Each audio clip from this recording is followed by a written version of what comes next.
டெய்லியும் banking and SSC point of view 5 questions current அஃபேர்ஸ்லேருந்து பார்க்குறோம். இன்னைக்கு என்ன கொஸ்டின்ஸ் இருக்குது அப்படின்னு சொல்லி பார்ப்போம். First one, the only mangrove forest where tigers live is அப்படின்னு சொல்லி கேட்டிருக்காங்க. ஸோ இந்தியாவில் எந்த மேங்க்ரோவ் ஃபாரஸ்ட்ல டைகர் இருக்கு அப்படின்னு சொல்லி பார்த்தீங்கன்னா சுந்தர்பன்ஸ்ல மட்டும்தான். ஓகேங்களா? இங்க என்ன டைப் ஆஃப் டைகர்ஸ் இருக்கும் அப்படின்னு சொல்லி பார்த்தீங்கன்னா பெங்கால் டைகர்ஸ் வந்து இருக்கும். சரியா? ஸோ ஆப்ஷன் சி தான் கரெக்ட் ஆன்சர். அடுத்தது, which of the following cities will host FIH hockey men's junior world cup அப்படின்னு சொல்லி கேட்டிருக்காங்க. ஸோ இது தமிழ்நாட்டில் நடக்க போகுது இந்த வருஷம். சரிங்களா? தமிழ்நாட்டில் நடக்க போகுது. தமிழ்நாட்டில் எங்கன்னா சென்னை அண்ட் மதுரையில் நடக்க போகுது.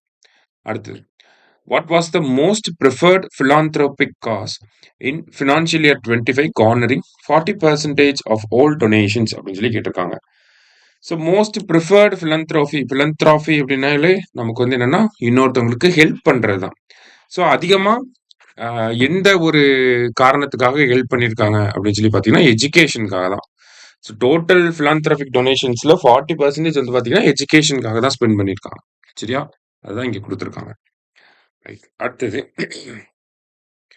What is the acronym real craft stand for அப்படின்னு சொல்லி கேட்டிருக்காங்க. ஸோ ரியல் கிராஃப்ட் அப்படிங்கிறது ஒரு போர்ட்டல். சரியா? இந்த போர்ட்டலை யார் டிசைன் பண்ணியிருக்காங்க, யார் லான்ச் பண்ணியிருக்காங்கன்னா ஃபிஷரிஸ் மினிஸ்ட்ரி வந்து லான்ச் பண்ணியிருக்காங்க. சரியா? ஸோ இந்த அக்ரானிமோட ஃபுல் ஃபார்ம் என்னன்னா registration and licensing of fishing craft அப்படிங்கிறது தான் correct answer. Registration and licensing of fishing craft அப்படின்னு சொல்லுவாங்க. லாஸ்டா,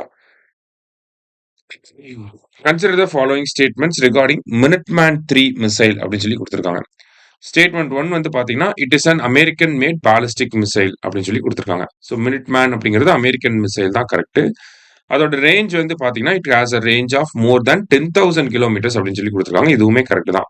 இந்தியாவோட அக்னி வந்து பார்த்தீங்கன்னா இப்போதான் நம்ம 6,000 கிலோமீட்டர்ஸ்க்கே ரேஞ்ச் கொண்டு வந்திருக்கோம். ஆனால் அமெரிக்காவோட மினிட்மேன் அப்படிங்கிறது 10,000 கிலோமீட்டர்ஸ் ரேஞ்ச் வச்சிருக்கக்கூடிய ஒரு மிசைல். சரியா? ஸோ போத் கரெக்ட் அப்படிங்கிறது தான் கரெக்ட் ஆன்சர். இன்னைக்கு 5 கொஸ்டின்ஸ் பார்த்துருக்கோம். தேங்க்யூ. சுரேஷ் IAS அகாடமி, வெற்றியின் முகவரி.